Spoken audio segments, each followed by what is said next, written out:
पहले तो सबूत मैं ये देना चाह रहा हूँ कि मैं वाकई पाकिस्तानी हूँ, बिकॉज़ हमेशा ये सवाल पूछा जाता है कि आप पाकिस्तानी हैं या नहीं हैं। मैं बिल्कुल पाकिस्तानी हूँ और मैं अपने मुल्क से बहुत प्यार करता हूँ और इसीलिए हम आए हैं इतनी दूर से. So you'll have to excuse me a little. I'm still a little jet lagged. So if I fall asleep in the middle of all this, please don't hold it against me. I'll wake you up. But anyways, so why we're here today as Menasa, we identified that there's a real challenge that we see in the United States. वो challenge क्या है यार कि हम हर वक्त पाकिस्तान ये ख़राब है, वो ख़राब है, ये नहीं चलता है, यूँ ख़राब है, वो ख़राब है, and we keep talking and seeing the negative. Well, we want to talk about the positive. We want to talk about the positive that we have several 100,000 freelancers in this country. We also have IT companies that now employ a couple of million people. We have an IT export base of over $3 billion. Let's talk about positives. So we're not here to make money. We're here to promote Pakistan, but we also want to make sure that people are serious about what's going on here. Qaisar and I, along with the gentleman from the Boring Syndicate, have spent the last 2 months developing this concept to help companies in Pakistan access US markets. That doesn't mean we're going to get you $10 million contracts at Fortune 10 companies. What it means, we're going to plug you into Pakistan and Pakistan-friendly companies who want to utilize the service base that we have here and start injecting dollar-based revenue into your economy, right? So let's talk about Pakistan positive, what we can do and what we can do to help.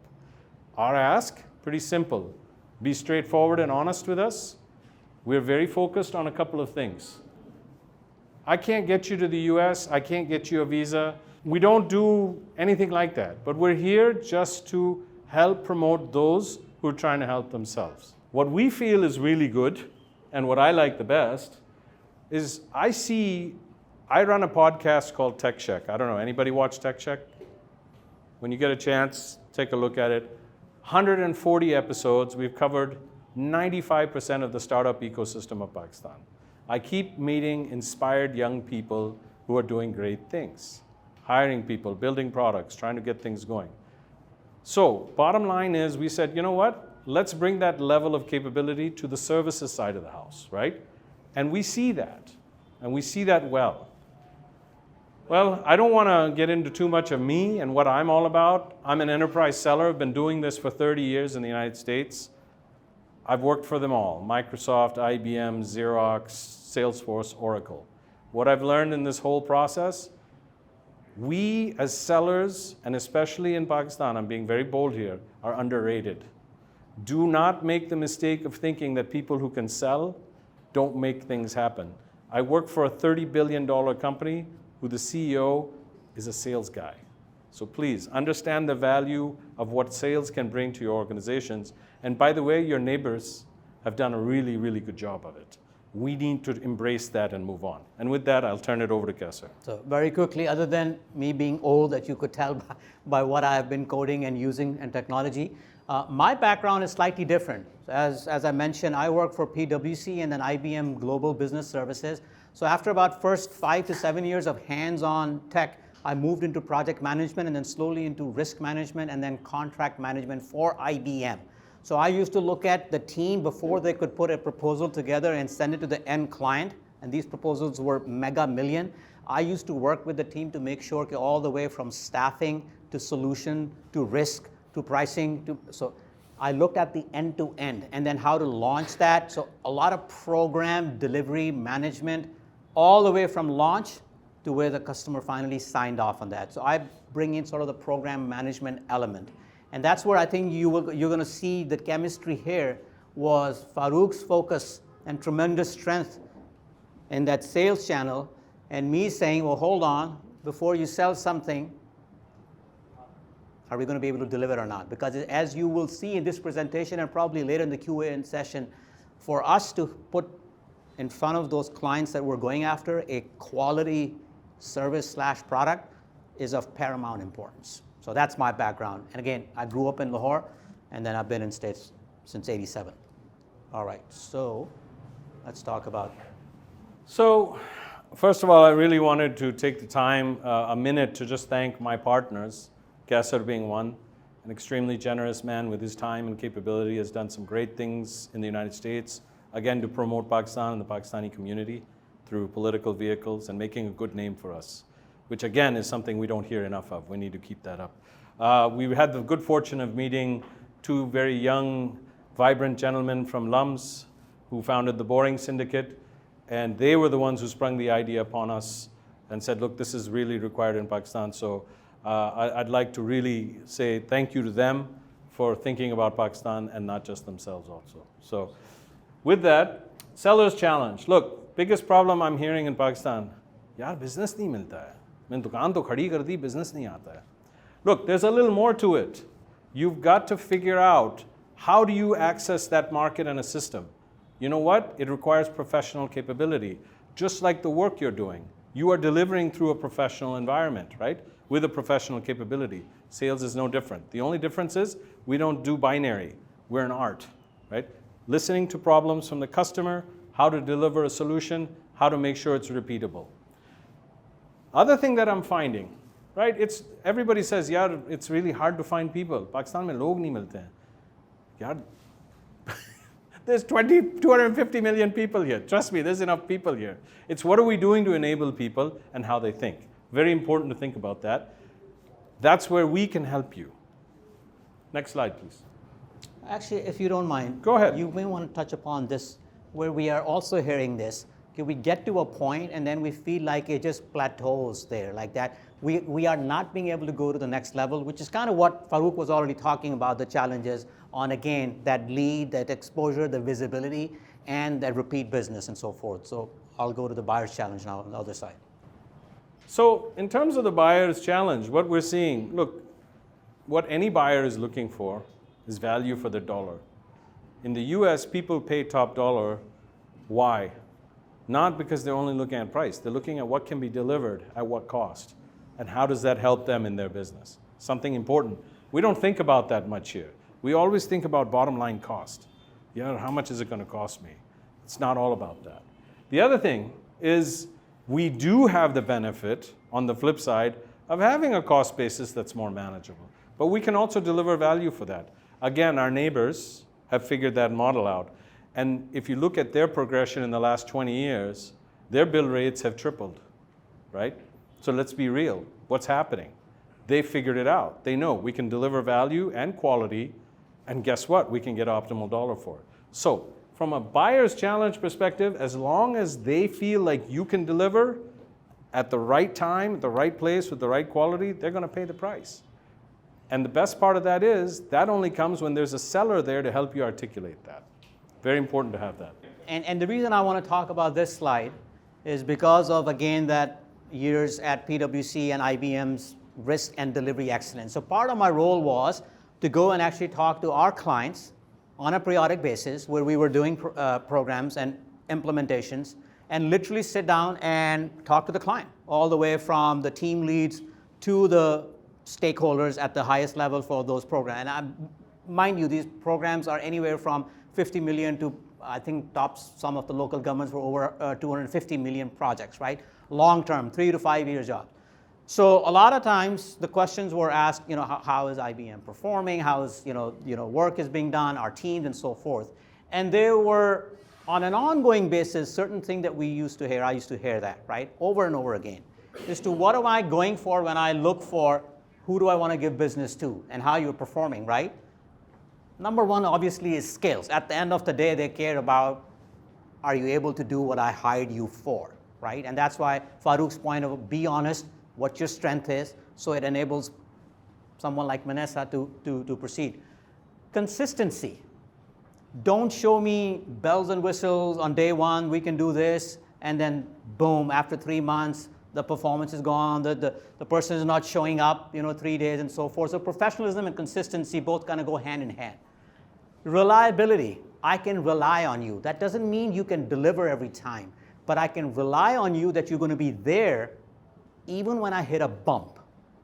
I'm going to roll up my sleeves, I'm going to get 2 more people on that problem, and I'm going to work with you. That's why a client always goes to a vendor or a solution provider who has maybe what we call a bench, right? That they know that, oh my God, the 2 people, In the contracts, they will specify these 3 resources not going to go anywhere for 2 years. If they go, you have a financial penalty because they know at these skills. Others you can replace and so forth, right? We talked about professionalism, bench strength I talked about, scalability. Pretty much in all cases, IBM is an exception, right? You come in with the big projects. I won't use that example. But for smaller projects, which is kind of what I think you all are looking for, scalability is get in and have the end user client make sure they have the confidence that when they need to raise the work, the magnitude of the responsibility you have, you're able to do that. Now, it is possible on day one, you are not there yet, right? This is where Menasa can help you make sure, again, to position yourself. Contract management, right? This is something, again, from an end user client. USA, when you do a business, when I look at the contracts, I was telling you, right, I spend about 2 weeks reading a contract, then I work with the team to make sure they understand what's in the contract. Why is that important? Because it is not something that you and them talked in a boardroom and they said, "Theek hai ji, shuru karo kal, bismillah karo, and inshallah everything will be all done." It just doesn't work that way, right? Everything is on paper, everything down to termination clauses, to what insurances you need, what type of compliance you're going to think, whether it's data privacy. I mean, there is just 20 pages usually that have nothing to do with the actual work you're doing as far as the technology, right? But you have to manage that, otherwise you can't get your foot into that with that client, because that's how business is done. So that's sort of what the buyers, as in the client, is looking for when it comes to this industry. So one of the things that we thought about, so what's really important is, as a seller and an enterprise seller, I've been doing this for a long time, and I know it's not, a lot of salespeople don't like to be regulated. We just like to do what we do, which is get out and be in front of customers. But there is a method to the madness, and there is a reason you have to do what you do. And what we're going to do is we're going to try to focus you in and help people develop a business in a very rational and practical way. We're not shooting for the moon right out of the gate. What we're shooting for is, let's look at your skills. What are you good at? And that's why we're being super particular about who we work with, because the US is now becoming a highly specialized market. And for that, we need to generate the right types of leads. And for us to be successful with you and to give you value, we've got to get you access very quickly. And I'll talk a little bit about a case study we had in a minute. So the other thing we bring is, we all know how much these things cost, right? And the problem that we see time and time again, particularly outside of the US marketplace, is people have a hard time grasping, why do I have to pay so much for selling? That's expensive. I built this, why doesn't somebody buy it? What you got to remember, you could build the best thing in the world, but if you don't have the ability to sell and figure out how to get that to a person who has a need, it doesn't matter how great the product is. Factor that as a part of your growth and your cost. Start thinking that way. Your neighbors did it, and boy did they do it. 200 billion plus in IT exports. So what we're going to do, we're going to kind of help you and train you get into that mode. We're going to start introducing you to people who are Pakistan and Pakistan friendly. We're not going to people who don't want to work with you. We're going to people who do want to work with you. But you got to deliver your end of that, right? Which is reliable service capability at any cost, right? We can't do the whole, the lights went out and I can't do this. That doesn't fly. And by the way, the lights go out next door all the time too. So the last thing is ongoing coaching, right? So we keep helping you and developing you. And again, the mission here for Qaisar and I, it's not to make money. There's a lot easier ways to make money, especially in North America, trust me. But our premise is, we love our country, we love you guys, we want to help you, we have a lot of knowledge that we've built up over the years. We don't know everything. We won't always be right. We won't always make it happen. But our efforts are there and we're trying.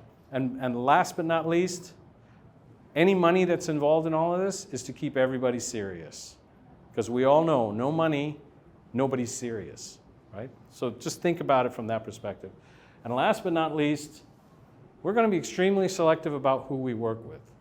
So if you want to work with us, as we say in the US, bring your A game, right? You better know exactly what you're doing, how you're doing it, focused. What can you deliver and how can you deliver it and when can you deliver it? I want to give it back to Qaisar because there's a very important component to all of this. I'm the one who's out there making the customer feel good about what they want to do. He's the one who's going to make sure it happens. That's very important. I can talk the best talk in the world. If I can't deliver something, it doesn't mean anything. I need you to help me emphasize that again. Well, I think you covered it pretty well, Faruk, in the sense that you've heard of the whole RFP process, right? A lot of companies will issue an RFP and you respond to the RFP.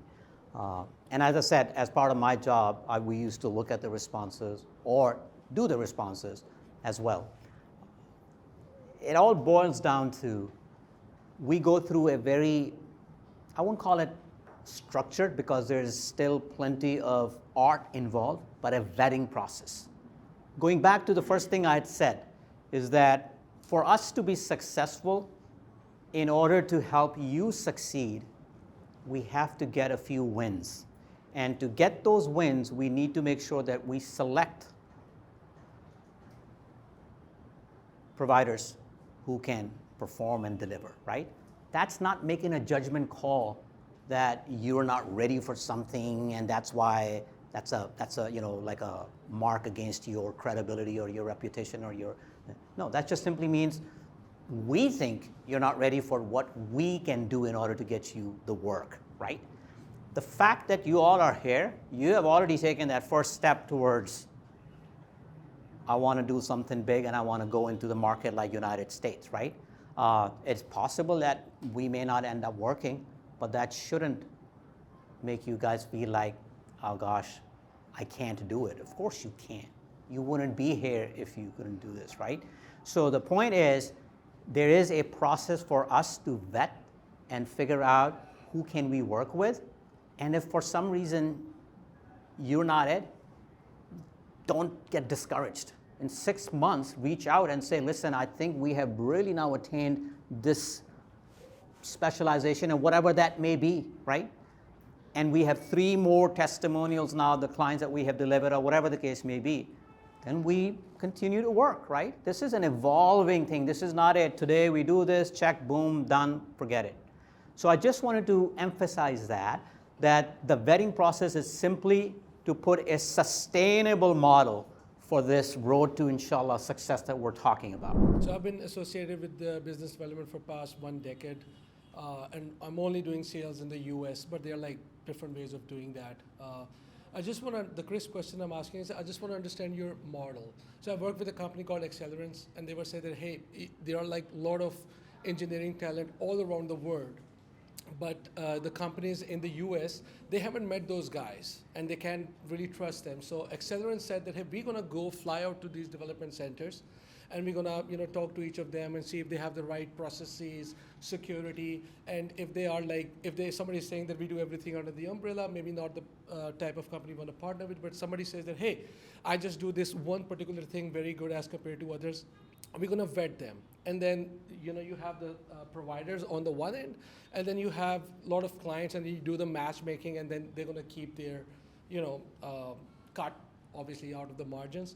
But there are 2 things that they're ensuring. They're creating value for the vendors by bringing the relevant clients according to their size and their, how can they scale or not. And on the other side, they're giving a peace of mind to the CTOs or the CEOs that, hey, if you want to outsource and take advantage of that, you don't necessarily have to get burned multiple times before you can really reap the benefits. So is this the same model that you guys are bringing, or there's something different about it? So the way I envision it, and it's already worked, we've done it once, we are going to pick specialized providers of a service. So we're not going with an across the board. Here's what we see. We see a lot of people who say, I can do anything you want me to do. Just tell me what you want. That doesn't work anymore. So we're going to look at people who have a specialized solution area, either by industry or vertical. And then what we're going to do is we're going to white label support, right? We're not going after end customers right out the gate unless you're a really big company. And if you're a really big company, then you don't need us. You got your own sales force, right? That's what we've figured out. So if you're a smaller shop and you're looking to get into an environment, and you say, I'll give you an example. Let's say you're a NetSuite deployment shop. So that's one example we'll take, right? You need NetSuite-based resources on the actual technical side, right, to get people done. I want to matchmake with partners in Pakistan who can do that, right? And the way it starts is it's white label, right? So it means I'm not getting you the whole project. I'm connecting you to a partner in the United States who has the project, needs backfill for resource, right? So in a way, it's kind of staff aug, but it's not staff aug alone, right? Because what you're doing is you want to create that relationship with that service provider that you can build up. You do a few projects, and then guess what? You now have North American gravity. You want to strike out on your own now? You got referenceability, go. And the one thing that Qaisar has done, and because of his experience in the delivery world, is he's built a vetting sheet, right? And then we meet your architects, we meet your solution team, we look at your references, right? So we don't just decide to work with you, right? Yeah, sure. We will vet and we will see. And the reality is, we will not work with everybody. It's not going to work right out of the gate. And we don't want to work with everybody. I think we've determined that we're not going to work with more than 5 companies in this first 6 to 12 months of operation. That's it. Because we want to make sure they're successful. That's really important to us. That is the long-term scale, right? We want to build a model that's going to work over time. Business model is, so we've done a little bit of research, and I know fully what the cost of a sales team in the US is. I think you do too, right? It's pretty expensive, right? So the way we've managed this is we do a fractional cost. You will have the resources of Qaisar and I at your disposal for a fraction of the cost, right? And that cost is going to be determined by what we see potentially with your business. There will be a minimum monthly retainer amount. I can guarantee you it is not something that will break your back, but your business will be dependent. We will have to see whether that business will flourish. And then we will take a percentage of your top line revenue. We ask for a 6-month commit. There are a lot of vehicles and avenues that can be formed out of this. After 6 months, if we're doing some amazing revenue together, we may decide to set up a subsidiary in the US. After 6 months, we may not really like each other. And you may go your own way and we may go our own way. So, but that's just the model. There's a lot of transparency in the model. I guess what I'm trying to say is there's not we'll start with this and then within 3 months we'll come up with some other model. It's going to be very clear up front because again, I think we want to focus on what he said, those 5 or 6 successes, right? So we get that done and we go on it. So I just wanted you to know that there's going to be a lot of transparency about that the model. Do you also work with, are you connected to people like investors or other startup networks where you have access to startups? Again, think about the long tail of what we're trying to do. We want to build companies to a couple of hundred plus, to 1,000 plus, right? And we want them to have a service offering capability. Building MVPs for startups is a great business. I've seen a lot of people doing it here. But for us, it doesn't build a sustainable business long term. I am becoming a company after serving as a freelancer. And in my freelancing career, I got 2 or 3 US clients, and now they are onboarded on my company as well. So how do you see a person like me? I'm also thinking to already open up a company, an LLC in US. So how do you see me in this perspective? I see you as a great guy who took some risk and made things happen. Congratulations, first of all. Yeah, absolutely. In all honesty, Qaisar and I work at enterprise scale typically. We love guys like you because we see a future. It may be a little early. We may be a little too much too early for you. That's my feeling. My advice to you is keep building what you have.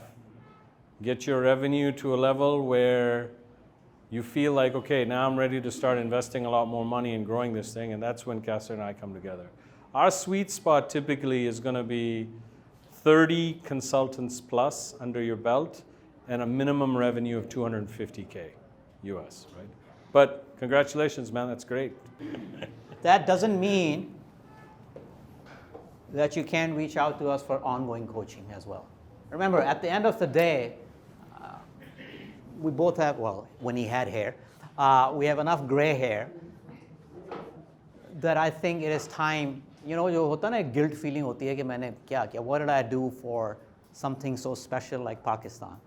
So the ongoing coaching, folks, I want you to know that that's there, okay? You make sure that you connect with us through this and then ask questions. We may not be able to answer the question like that day, but we will get to it. And that question can be anything, right? And your success, if it's not through Menasa, it's not that it won't make us happy. We will be delighted. It's just that you should know that Menasa is there as well if there's ever a need for you guys to use that. I think it'll be good if we can discuss like what an ideal customer profile would be in terms of the technologies, size, revenue you've already mentioned, and the kind of commitment you're looking for from the team, financial resources, like what. So I think that can answer. I'll give them a case study. Yeah. So we started this late December? Actually, January? By the middle of January, we were introduced to a 35-man shop that has a lot of data analytics capabilities. Very strong with data frameworks and how to build reporting structures and how to deliver those with your typical vendors like Power BI and Tableau. We closed our first deal in 6 days. Why? Because there was a friend of mine who runs a mid-size integrator shop, had a critical need, sitting around over dinner, and he said, Bhagani, I can't get this done. Mujhe bande hi nahi mil rahe. I said, I have somebody for you. They spoke, they contracted in 72 hours, boom, $30,000 contract, right? I think the company's revenue size is probably 300K, something in that range, 35-man shop. Very well run, professional. The owners are top shelf in terms of their pedigree. So that for us works. So the financials there that we run at, we're averaging about a $2,500 a month retainer. Okay? So $2,500 a month is not chump change in Pakistan, we get it. It was a lot more money 9 months ago. But we understand the stipulations. A BDR in the US costs you 80K, more or less, $80,000 a year. That's about half the cost of a BDR. And guess what you have? You have 50 years of experience, right? I think we all realize something, that Qaisar and I could probably make a lot more money doing something in the US. But it's our passion to give back. So here's what we won't do. We won't negotiate. We will not step away from any of that. It is what it is. The service is there. This is what we're offering, number one.